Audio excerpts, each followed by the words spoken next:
Oui, bien aimé, notre ministère ne se base pas sur la chasse aux sorciers.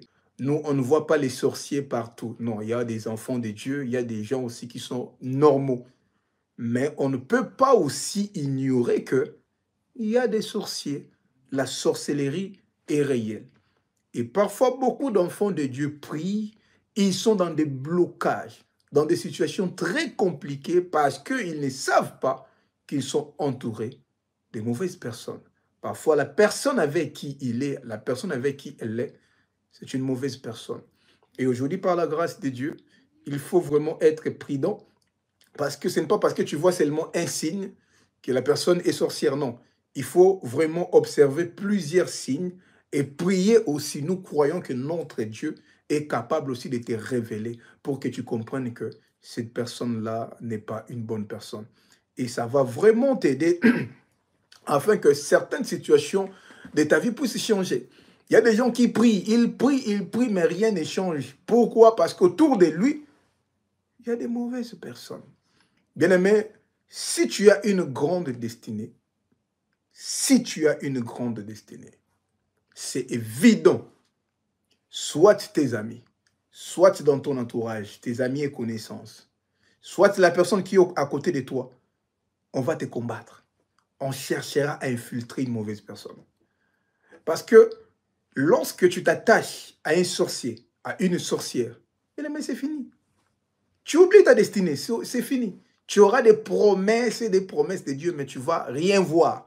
Parce que la personne avec qui tu es a une mauvaise source. Il amène les ténèbres dans ta vie et ta vie sera que ténèbres. Oui, il y a beaucoup de signes, mais par la grâce de Dieu, nous allons parler des 10 principaux signes qui vont vraiment t'aider à détecter une personne qui est sorcière. Le premier signe pour détecter un sorcier, vous devez comprendre que leur maître, c'est le diable. Le diable n'est pas bête, comme on le croit. Non. Le diable n'est pas intelligent, mais il est rusé. Donc, c'est-à-dire, il a une mauvaise intelligence. Bien-aimé, faites attention. Les sorciers se déguisent.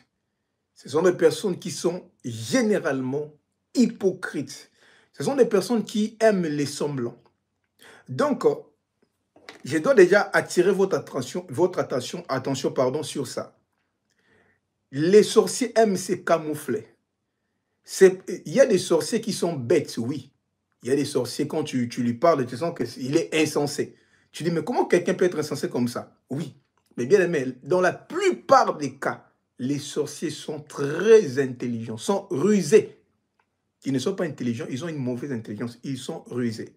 Donc, il est capable de feindre d'être un bon frère. Il peut faire semblant d'être une bonne sœur.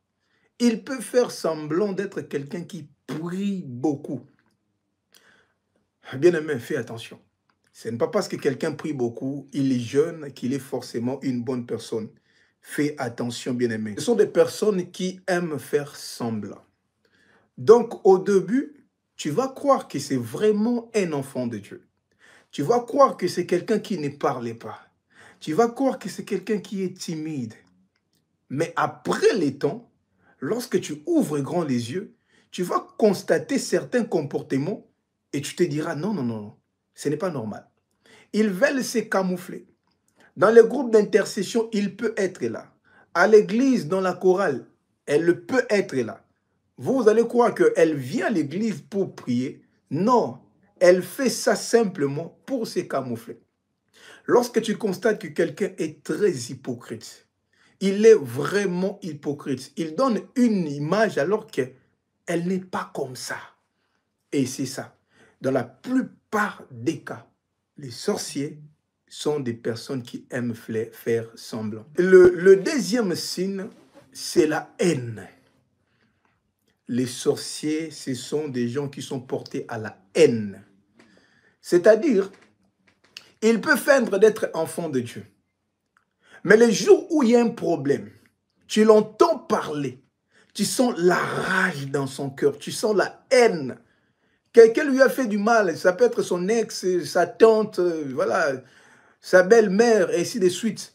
Mais quand elle parle de cette personne, tu sens la haine dans son cœur. Tu te dis, mais qu'est-ce que cette personne t'a fait? C'est seulement à cause de ce qu'il a fait que tu réagis comme ça. Sa haine est disproportionnelle par rapport à ce qu'on lui a fait. Il a la haine. Lorsque tu as un problème avec lui, lorsqu'il parle de toi, tu te dis, mais c'est vrai que je me suis mal comporté peut-être d'une manière ou d'une autre, mais elle ne peut pas parler de moi comme ça. Elle parle de toi comme si c'est toi le vrai diable. Il sait comment te discréditer, de parler du mal de toi. Il a la rage contre toi. Pourquoi? C'est ça leur vraie nature. Les sorciers ne pardonnent pas. Parfois, ils font semblant, mais à un certain moment, ils manifestent leur caractère. Ils ont la haine. Lorsqu'il est ton fiancé, ta fiancée, les jours où vous avez un petit souci, il peut commencer à te maudire. Non, toi, tu finiras mal. Comme tu m'as fait ça, voilà, toi, ta fille sera maudite. Il commence même à te maudire. Le troisième signe, bien-aimé, les mensonges. Les sorciers mentent comme ils respirent. Les sorciers mentent comme ils respirent. Si tu n'as pas de preuves irréfutables, elle ne va pas accepter. Elle va te regarder droit dans les yeux et te dire, non, je n'ai pas fait ça. Mais toi, moi, je vois comme si toi, tu... Non, elle te dira non. Elle peut même faire, comme nous les Congolais disent, l'aïe. Je n'ai pas fait ça. L'aïe, voilà, je n'ai pas fait ça. Alors qu'elle l'a fait. Parfois, tu as même des preuves. Tu lui dis, mais regarde ça, ça prouve à suffisance que tu l'as fait. Non. Si tu n'as pas vraiment de preuves irréfutables, elle ne va pas accepter. Lorsque tu sens que quelqu'un ment comme il respire, et parfois il te dit que non, voilà, comme tu as insisté, je vais te dire la vérité. Même quand il dit qu'il va te dire la vérité, il te ment encore. Même quand il te dit que non, voilà, c'est bon, je vais te dire la vérité alors. Même quand il dit ça, il te ment encore. Le quatrième signe, la colère. Les sorciers, en général, sont très colériques. Ils sont très colériques. Ils sont très colériques. C'est pourquoi la Bible interdit aux enfants de Dieu de vivre sous la colère. Parce que les diables utilisent souvent la colère. Si quelqu'un est sorcier, ce sera quelqu'un qui est très colérique. C'est pourquoi il y a des personnes, elle n'est pas sorcière, mais à cause de sa colère, elle peut avoir la sorcellerie inconsciente. Les diables peuvent l'utiliser facilement parce que c'est une porte d'entrée. Lorsque quelqu'un est sorcier autour de toi, ça sera quelqu'un qui s'énerve à tout moment. Pour rien, il s'énerve, il s'enflamme. Et lorsqu'il s'énerve, il perd contrôle, il s'emporte. Mais tu te poses la question, mais tu as quoi? C'est quoi au juste? Mais pourquoi tu as cette rage alors qu'il n'y a rien? Il n'y a rien, mais la personne s'énerve comme si tu as fait quelque chose. Toi-même, tu n'arrives pas à comprendre. C'est la raison pour laquelle les sorciers aiment les rancunes. Les sorciers aiment la querelle, les disputes. Le cinquième signe, les sorciers aiment séparer les gens, aiment la division. Si vous avez un sorcier dans les groupes, il va vous séparer. Il va créer des histoires pour vous séparer.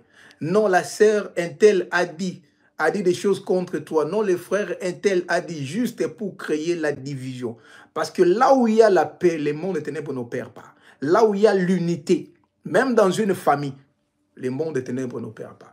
Mais lorsque vous avez une sorcière dans la famille, c'est elle qui va rapporter des choses. Non, l'oncle avait dit, la tante avait dit juste pour séparer la famille. Et c'est ça l'héros du diable. Lorsque vous constatez dans un groupe qu'il y a quelqu'un qui aime créer la division, créer la séparation, c'est une mauvaise personne. Parce que dans la paix, les diables n'opèrent pas. Le sixième signe, Ce sont des personnes qui veulent tout savoir. Lorsque tu constates que quelqu'un veut tout savoir, ça sera quand? Il viendra quand? Ça va commencer quand? Tu partiras quand? Mais toi, tu ne peux pas partir comme ça sans nous dire. Si tu ne nous dis pas quelque chose, il va s'énerver. Non, ce n'est pas la famille. La famille, ce n'est pas l'amour. Moi, je suis là pour vous. Vous faites des choses sans me dire, sans vous me prévenir. Ça, ce n'est pas l'amour, ça. Il va se victimiser alors que non. Il sait ce qu'il cherche. Je vous ai toujours dit, les sorciers ne sont pas omniscients. Ils ne connaissent pas tout. Celui qui connaît tous ses dieux. Les sorciers ne connaissent pas tout. Ils cherchent des informations. Et aussi, comme je vous ai toujours dit, lorsque tu es dans une famille où il y a des lois, il y a des limitations, lorsque tu es dans une famille où il y a des hôtels, tu es dans une famille où il y a la sorcellerie, toi, tu te sépares de cette famille-là. La famille est au Cameroun, toi, tu vis maintenant en Italie. Beaucoup de choses, ils ne sauront pas. Beaucoup de choses, ils ne sauront pas. Oui, c'est vrai que vous avez les liens du sang. Ils peuvent te combattre sur certains paramètres, oui, mais d'autres choses, ils ne le sauront pas. Alors, pour savoir ta vie, pour comprendre ce que tu feras, ce que tu fais, on mettra une mauvaise personne autour de toi, ami, connaissance, ma copa, un homme, une femme autour de toi. Et cette femme va leur servir d'antenne pour tout comprendre, des radars, des caméras, pour savoir tout ce que tu fais dans ta vie. Et cette personne, il cherchera à tout savoir. Et comme je vous ai dit, il va se camoufler. Au début, il va te montrer qu'il t'aime tellement. C'est vraiment, tu vas le prendre comme un frère, comme une soeur. Non, et celle-là, c'est vraiment ma soeur. Il veut créer cette affinité pour avoir accès sur certaines informations de ta vie. Bien-aimé, ce n'est pas un péché de faire des choses sans dire à personne. Tu dois apprendre à être discret. La discrétion, c'est parmi les éléments qui vont t'aider pour que tu puisses avoir toujours une vie de victoire. Dans le combat spirituel, la discrétion joue un rôle très, très capital. Si tu n'es pas discret, bien-aimé, tu auras beaucoup de combats. Tu as déjà beaucoup de combats. Mais manquer la discrétion va t'ouvrir encore des portes pour que tu sois combattu. Certaines choses, c'est toi qui dois te décider de dire ce que tu veux aux autres. Quelqu'un ne peut pas venir te mettre la pression. Non, tu dois me dire, je dois savoir parce que je vais... Non, ce n'est pas obligé.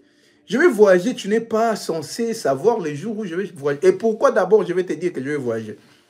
Non, tu as voyagé comme ça sans nous dire. Toi, tu étais l'avion, les pilotes pour que tu saches. Pourquoi? Bien aimé. Et malheureusement aussi, il y a des gens qui sont naïfs. Oh non, il faut que je le dise seulement parce qu'il va s'énerver, il va le prendre mal. Et tu dois accepter que certaines personnes te prennent mal. Tu dois accepter que certaines personnes s'énervent. Quand tu n'acceptes pas ça, bien aimé, on va te manipuler. Tu dois accepter que tu fais des choses calmement. Tu as la réussite, même s'ils vont s'énerver après. Non, tu as fait ça sans dire à la famille. Oui, malgré que vous vous fâchez, mais moi, je me suis déjà marié. Septième signe, ce sont des personnes qui peuvent même anticiper les choses que tu vas faire. Mais généralement, ils ont une stratégie. Généralement, il va te dire, j'ai vu dans un songe, tu voyages. Oui, j'ai vu, tu voyageais. J'ai vu, tu as mené un mari qui avait beaucoup d'argent, qui veut t'épouser. Ils ont déjà compris ça dans leur monde. Mais maintenant, ils veulent s'assurer que ce qu'ils ont vu, c'est vraiment vrai. Et c'est pourquoi il viendra sous forme de rêve. Non, j'ai fait un rêve, tu vas voyager. J'ai fait un rêve juste pour que toi, tu puisses lui dire maintenant, oui, effectivement, ah, Dieu t'a montré, ah, que Dieu soit loué. Je suis là, je suis en train de faire des démarches, je dois créer une entreprise là. Et c'est comme ça que tu te livres. Il y a certaines personnes, ils viennent avec, tu dis, non, je n'ai pas ça. Tu as écouté, je vu que tu as, ah, ok, gloire à Dieu, mais je ne pense pas voyager ces derniers temps. Ah oui. Il faut être prudent, bien-aimé. Il faut être prudent. On peut te manipuler avec des fausses prophéties. On peut te manipuler avec des faux songes. Le huitième signe, la jalousie. Lorsque quelqu'un est sorcier, c'est quelqu'un qui est très jaloux. Quand toi, tu as même influencé lui, il peut te sourire comme ça. Ah oui, Dieu soit loué, mais dans son cœur, il n'est pas heureux. Lorsque toi, tu t'es marié, lui, il devient triste, elle devient triste. Et oh non, quand est-ce que Dieu va me donner aussi mon mari? Toi, tu deviens triste parce que moi, je me marie. Toi, tu as un problème.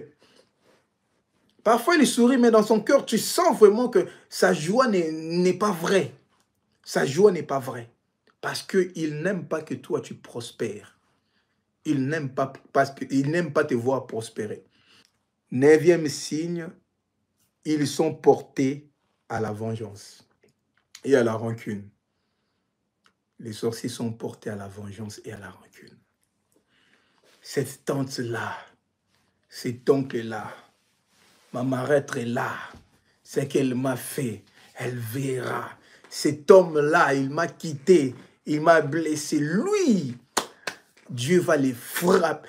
Quand tu entends comment il parle des autres, mais pourquoi? Ce sont des choses qui sont passées il y a extrêmement longtemps. Mais pourquoi tu es toujours porté à la vengeance? Moi, vraiment, quand je grandirai, moi, vraiment, quand j'aurai mon argent, je les ferai souffrir. Non, ce n'est pas obligé. Ce n'est pas obligé. Les sorciers sont portés à la vengeance parce qu'ils ne t'aiment pas d'ailleurs. Ils te jalousent pour mettre fin à ta vie. Les sorciers sont comme ça, ils n'ont pas l'amour. Quand quelqu'un est sorcier, il n'a pas l'amour. Sa mission, c'est de te détruire. Sa mission, c'est de voler ton étoile. Sa mission, c'est de tuer ce qui est en toi. Ils sont portés à la vengeance et à la rancune. Lorsque tu as un ex ou une ex-sorcière, elle ne va pas te laisser. Elle ne va pas te laisser. Même quand il t'ouvre les yeux, tu comprends que non, c'était une mauvaise personne, tu vous séparez. Elle va te suivre toujours. Elle cherchera à te détruire. Non, c'est qu'elle m'a fait, c'est qu'il m'a fait là. Non, lui, je ne peux pas le laisser comme ça. Il cherchera des moyens pour te ruiner, pour détruire ta réputation. Parce qu'ils sont portés à la vengeance. Le deuxième signe pour finir, les sorciers aiment beaucoup l'impudicité. Les sorciers aiment beaucoup l'impudicité parce que c'est un moyen efficace par lequel il va te détruire. Elle va te détruire. C'est un moyen très efficace pour t'envoûter, pour t'aveugler. Lorsque tu sors avec un homme qui est sorcier, lorsque tu sors avec une femme qui est sorcière, ça sera très difficile que tu puisses les comprendre. Parce que les liens-là que vous avez déjà va t'aveugler. Va t'aveugler. Dieu te montrera même des songes, mais tu ne vas pas les comprendre.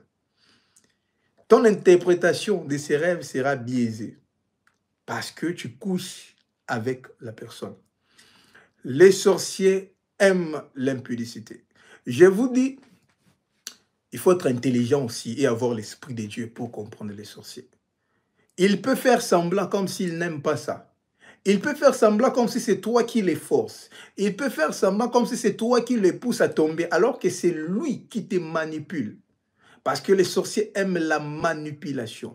C'est elle qui te manipule. C'est elle qui te séduit. Mais lorsque tu viens, pour ne pas donner l'image comme si que c'est elle qui veut tomber, elle va te manipuler.